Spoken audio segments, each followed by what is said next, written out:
goes in the ground and then comes out. One of the first things you need to check if you don't hear any screaming or hollering or see any blood or smell skunk, one of the first things you need to do is check your dog's eyes.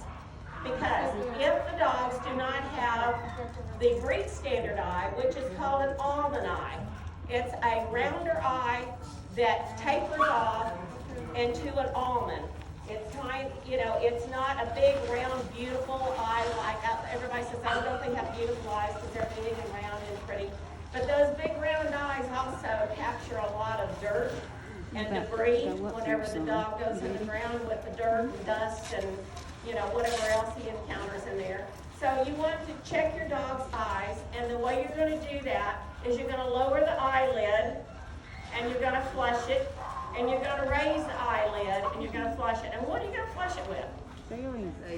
Normal saline, yes. And you can get that at any Walmart, anywhere, because you use it for contact lenses, to clean eyes and clean your contacts and et cetera, et cetera. So it's a real easy product. And you just squirt it in there. You're not going to hurt their eyeballs. I guess you could actually put enough pressure on it to, damage them, but I've never, and I've put a lot of pressure on the dog's eyes to flush out the crap that's in there. But anyway, so you flush your dog's eyes, make sure that they don't get scratched or damaged. Okay, I always flush them to the center. They say to flush them to the outside because you've got a duct there. But I've never had any issues with ducks, and it's a whole lot easier. I don't have a dog here. You want Abraham? Where's Abraham? Here he is. Okay, bring Abraham up here. Here we go. Never mind, I got one right here. All right, let me show you, if you don't mind me. You got him now. Come here, buddy. Whenever I'm needing to flush my dog's eyes, they go right there. Okay? They ain't going nowhere. Okay? And then I take him, and I have to do this by myself. Can y'all hear me? Yep. I'm having all kinds of issues here. All right. And I take and put his hair over here, and I squeeze. Okay?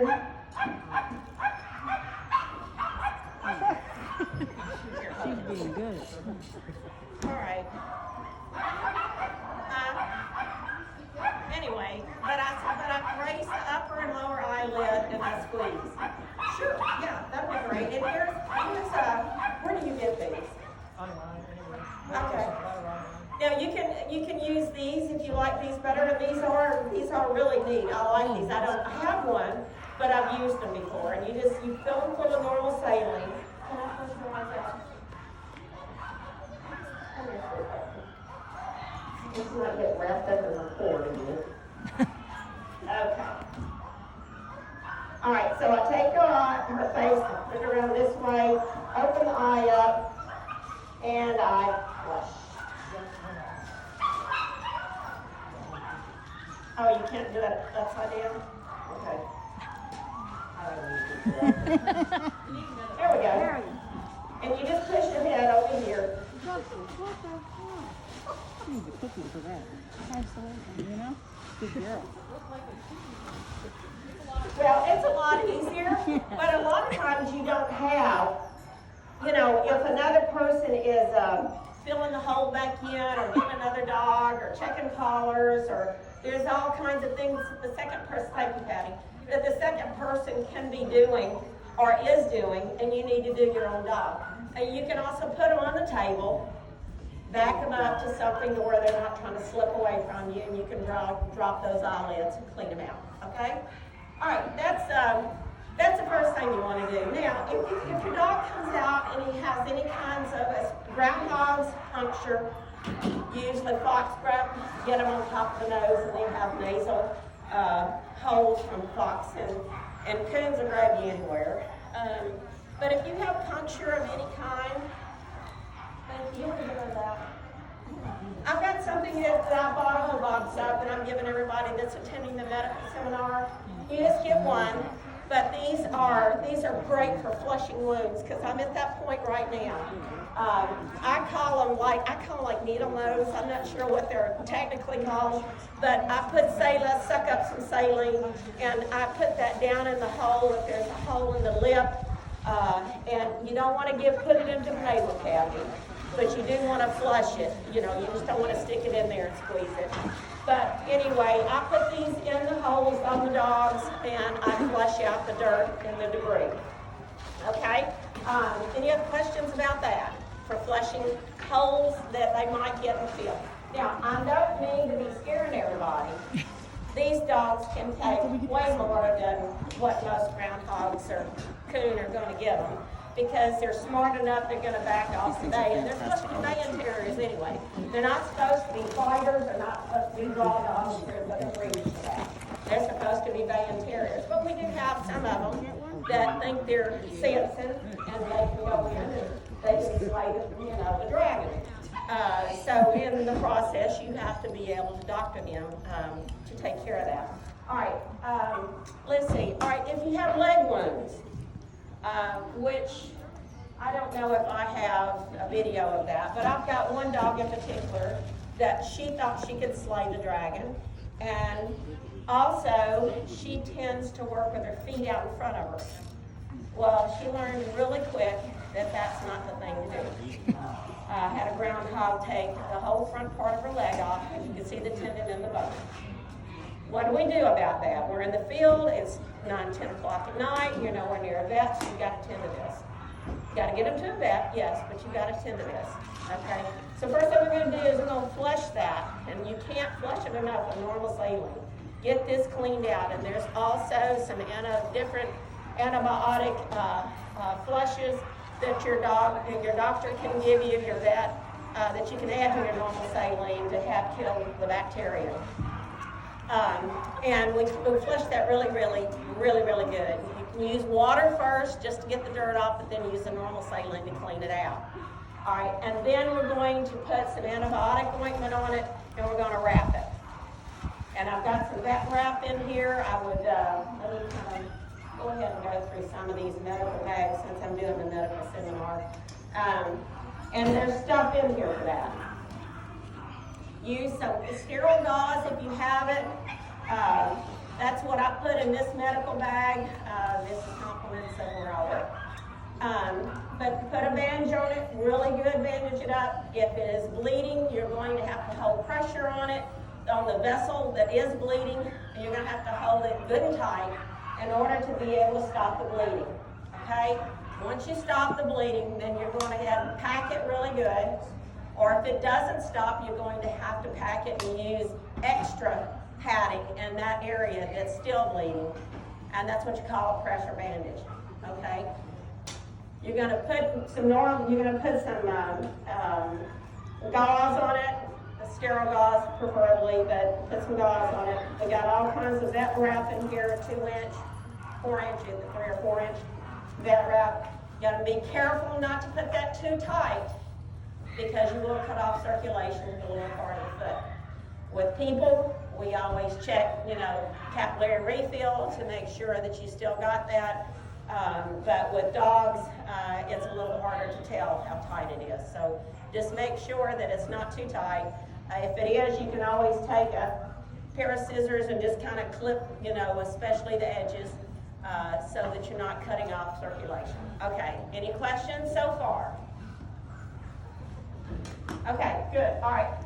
Now, the next, what else do we have? I'm going to go into skunking, but we're not going to do that yet. We got everything covered? Come on, guys, feedback. Am I missing anything yet? Okay. All right, next thing we're going to do is go into skunking. We have in this bag 500 mLs of normal saline. We have a drop set.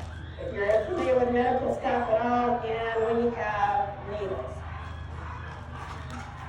You need to get with your veterinarian. Don't try this yourself unless you've got somebody that is educated in that department enough to be able to show you how to do this. One of the first things you want to do if a dog gets in on a skunk is get them out ASAP. You've got to get oxygen down to them. We've got a bar over here that Ted's got. You got somebody with you that's not digging, get them to bar wherever the dog is, get some O2 down to them as fast as possible. All right, then we're going to get the dog out. ASAP. If the dog is lethargic, if he is dehydrated, you're going to look and see and check his membranes, which is going to be his gums. You're going to make sure that when you press on those, they start out pink, they go white, and immediately go back pink again. That means that you've got oxygen flowing. If the dog is gray in his membranes, or if he is brown, you're in trouble. You're going to have to get some fluids into this dog right away, get him to a vet. Okay? So the first thing we're going to do is we're going to give him fluids. Does anybody not know how to give fluids? Have you seen your vet do it or are familiar with it? You don't know? Anybody else? Okay. Jane, can you bring him up here for just a second? First thing you get, now with fluids, you don't have to have an IV. You're just going to get it sub-Q, which is raising the skin up. And, all right, we're gonna raise this skin up right here at the shoulders. We're going to stick a needle in right here. Anybody that's given vaccines to puppies, it's pretty much the same thing that you do, except you're going to put a needle in there, and you're going to have an extension set that goes to your bag of saline fluid. Now, once again, you're going to have to talk to your veterinarian about this. Get instructions.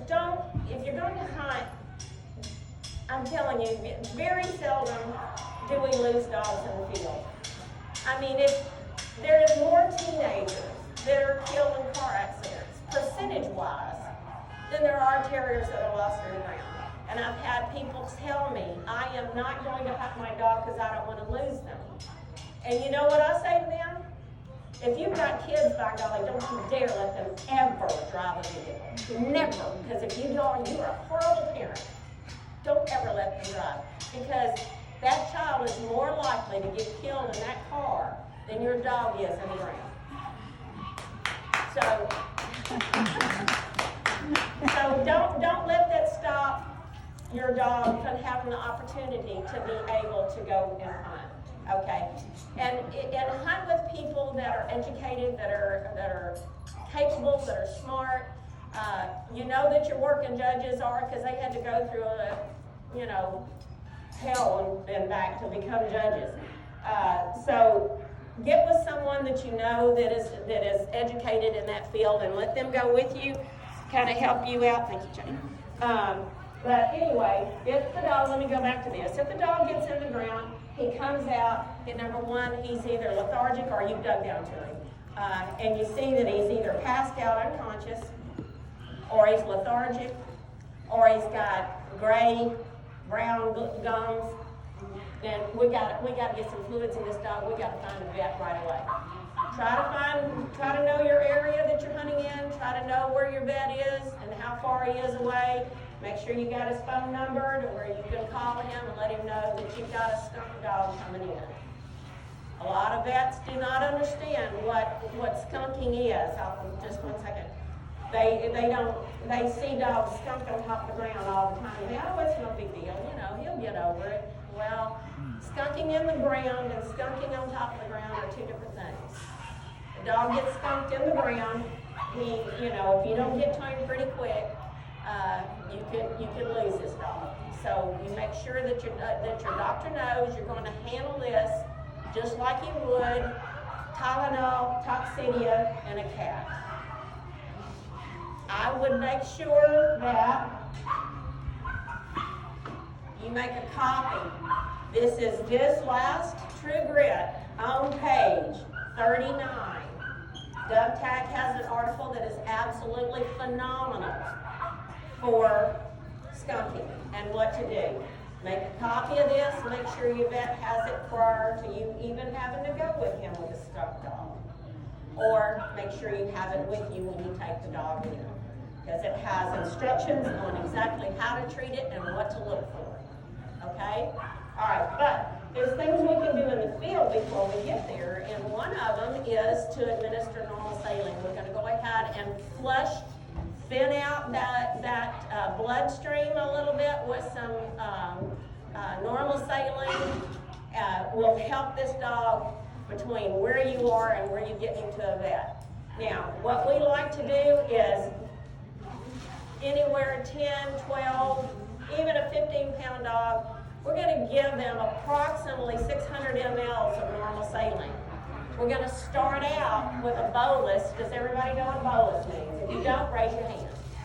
Okay, a bolus is a flush. Just give them as quick as it'll go and give it to them without measurement. Okay, we're going to get that needle in the scruff, and we're going to get that line going, and we're going to give them 200 mLs of normal saline. Let it run. Okay, and then you're going to cut it back. And let me make sure what my protocols are here for dogs.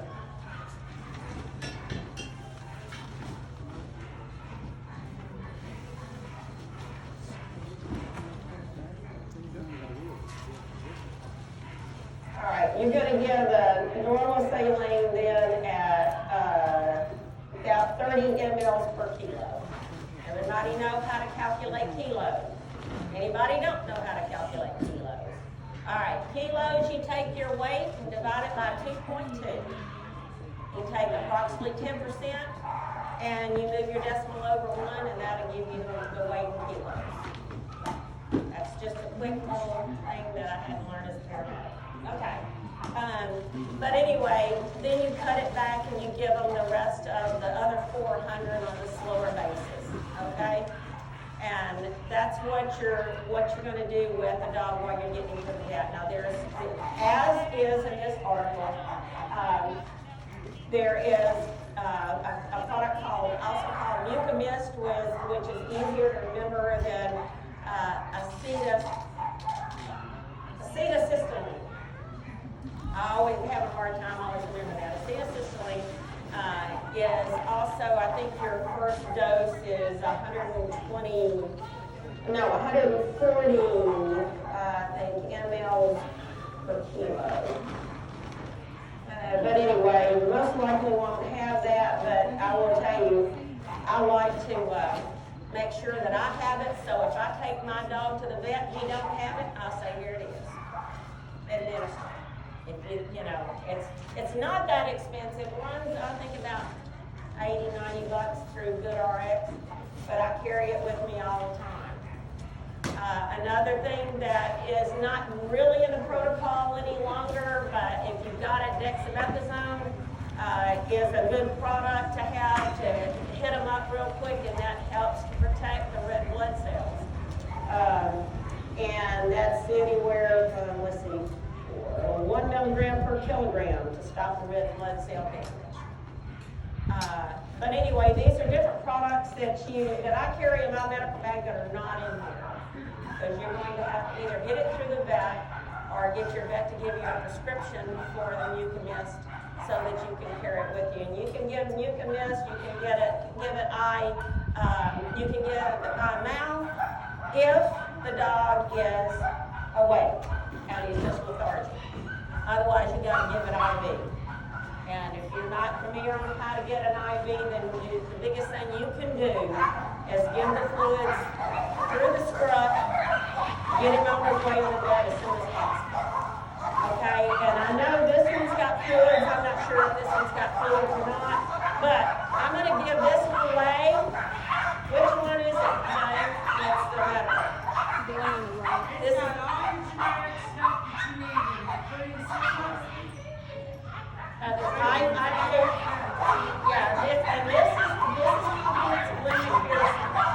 Which one is it? It's this one? Okay, it's medical? Alright, who wants this? Anybody want it? Oh, yeah.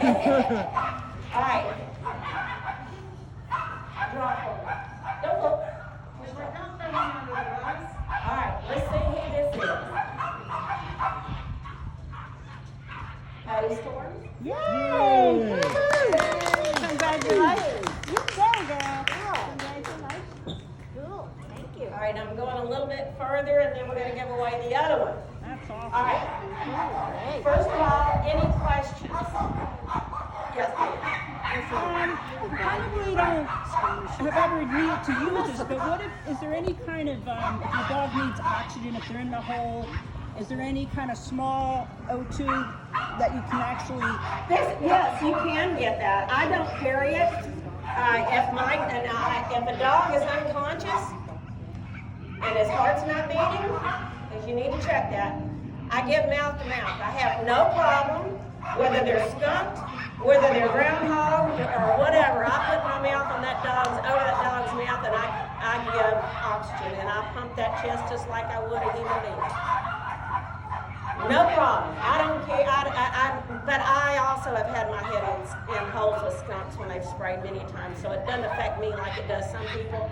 But that dog's life, it's either me do it and save his life or let him sit there and die, and I'm not going to let him sit there and die unless I give him that Firefighters that take a dog out of a fire where it's been exposed to a lot of smoke inhalation, and if the dog, they put a O2, yeah, they'll put a oxygen mask on the dog. So do you need, like, do they carry little canisters of O2 that you could do? We don't as paramedics on our ambulance, but I know a lot of paramedics are carrying that now on their ambulance. But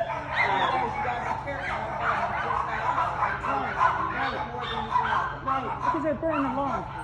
well, if you're putting it just on a mask, they'll be okay. But if you put an ET tube down their throat, that's intertracheal, and in case you don't know what ET tube is, it's intertracheal. That's where you put a tube actually down their trachea.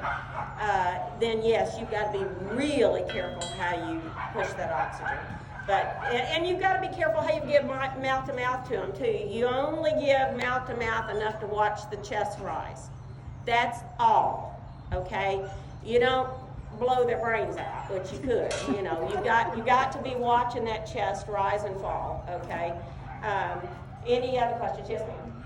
You said you also do the Chest compression. How do you do the compression on the belly? You pump that chest, put the dog on his side, pump his chest. You know his heart is on his left side. Anywhere in particular on the ribs? No, ma'am. Just right here. Do they have right there? Right here. That's where his heart is. Okay. Any other questions? Once they're skunked, how long do you have to before it actually starts? It depends on the dog. Some dogs can handle more skunking than other dogs can, and I don't know, I can't answer the reason why. I've got a dog that's been skunked several times, ET. It don't affect him at all. He comes out and just back in and eat, ready to go back in again, you know. And I've had one dog almost lost. His name was Abel. Had I not had a vet with me that was digging with me, I'd have lost him. She had supplies right there in her truck. It was before I started carrying skunking supplies. And I mean, she had an IV in him. She was giving him fluids, and we were on our way to the emergency animal clinic. But he was unconscious when I got him in. And effects of skunking. Now let me go over this too, and this is in that article, so please read that article. Make copies of it if you're ever going to take your dog out in the field. It's really important that your vet know how to treat this. But when a dog can show symptoms right away, and he can be several days before he starts showing symptoms. So check your dog's mucous membranes on his gums, and make sure that he's good for the next several days after he's been skunked and been in the ground for a while. This doesn't necessarily, I don't know of any dog that's ever gotten a skunk on top of the ground that had, you know, horrible residual effects. But dogs in the ground, yes ma'am, that's very important. Okay? How are we coming back here? We get it? We're there? I'm going to add to something she just said because it's really important. She touched on it. You must make sure when you're in the field that you have your emergency numbers on you, not at the car. They must be on there. Write them on the inside of your bag. Write them on the inside of your belt. Write them somewhere. Have your emergency numbers with you, because I guarantee you're going to have your cell phone for pictures. Have your emergency numbers with you, not a quarter of a mile away at the truck. All right. Anybody have any more questions? Mike, do you know of anything I might not have touched on? This is Mike Bilbo. He's a JRTCA working judge. We've got several working judges here. Ted Ely, who's going to be giving the tool seminar. Who else we have here as a working judge? Am I missing somebody? Speak up if I am.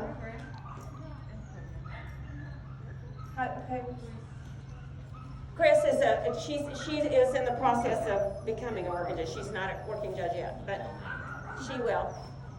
Mike, I already said Mike. Yeah, I covered Mike first thing. Cheryl, I have one more thing. What happened with me with my dog when I was working him in the field, not really underground, but I was just in the brush, is that my boy got stung by a beehive. He hit a hive, and his head swelled really bad. Benadryl. And I learned right then that I bought pediatric Benadryl, and I would just pull it up in a syringe. So I always learned from that. Like, I got him home quick enough to give him the Benadryl. There's some Benadryl in this bag. Yeah. Was there Benadryl in your bag? Not in my bag. Okay, there's Benadryl in this bag. Yeah, I bought the pediatric, and then I calculated it per weight, 14 or 15. Very good, very good. Benadryl is good to have with you. Because I've had that happen. Dogs go on the ground and all of a sudden ground bees start coming out. And they're lucky if they don't get bit. Yes, sir. Just as much as you might want to have it for your dog, make sure you got an EpiPen if you need it. Yeah, that's right. And Benadryl for yourself. Exactly. And I can say that as being someone who has had a dog in the ground, started whacking on stuff, and next thing you know, ground bees came up Yeah. and was getting hit. Yes, sir. Benadryl. Yes, that's great. Okay, any other questions? All right. Yes, sir. One thing I would add to that is when you're applying the compression bandage, you're not applying a tourniquet pressure on it. That's So correct. some people have really overdone that, severely cut circulation off. And if you see blood pumping out of the dog's leg You because gotta they've get that ruptured pressure. an artery or something, then you can put enough pressure on to stop that profuse bleeding. But for a normal tear or something, do not crank that vet wrap down so tight that it cuts all the circulation off the dog's leg. Absolutely. Yeah, and I did cover that. But that is, to reiterate that's really important whenever you use this vet wrap because it's stretchy. And it's real easy to get too tight. So that's one, we're going to move on because if I don't, we're not going to have time for all these other seminars. Or I would let you come, I would just get some vet wrap and I'd put it on my dog and let you wrap my dog and I'd let you know if it was too tight or not. We've had some glitches, so we're going to move forward. I'm going to do this one next, if that's all right. Unless you want to go ahead and do tools. You need to do something else? All right, we're going to do tools next. Then we'll come back and I'll do the confirmation seminar. I'm sorry that things are kind of getting moved around. Sure, yeah. Ted's got some other things that he's got to get done. So if you'd come over this way and look at all the tools we got. And he's got giveaways over here. So if you don't